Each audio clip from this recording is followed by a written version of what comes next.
নমস্কার, আমি সুব্রত। গল্পকথার আসরে আপনাদের সকলকে সুস্বাগতম। অনেক অনেক শুভেচ্ছা, প্রীতি, ভালোবাসা। কেমন আছেন বন্ধুরা? নিশ্চয়ই ভালোই আছেন। আর কেমন লাগছে আমার গল্পকথার আসর? যেমনই লাগুক, আপনারা কিন্তু কমেন্ট করতে অবশ্যই ভুলবেন না। যদি মনে হয় একটা সাবস্ক্রাইব করে দেবেন। তো আসুন, বৃথা সময় নষ্ট না করে আমরা মেন অনুষ্ঠানে ফিরে আসি। আজকে শ্রীরামকৃষ্ণ কথামৃত থেকে একটি গল্প আপনাদেরকে শোনাব। বিষয়: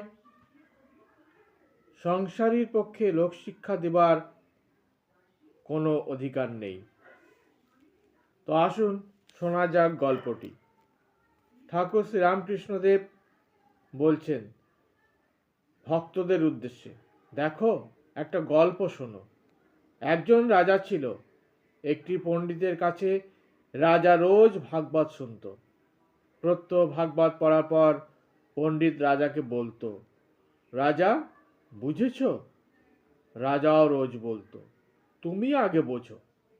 ভাগবতের পণ্ডিত বাড়ি গিয়ে রোজ ভাবে যে রাজা রোজ এমন কথা বলে কেন। আমি রোজ এত করে বোঝাই আর রাজা উল্টে বলে তুমি আগে বোঝো। এ কি হলো? পণ্ডিতটি সাধন ভজন করত। কিছুদিন পরে তার হুঁশ হলো।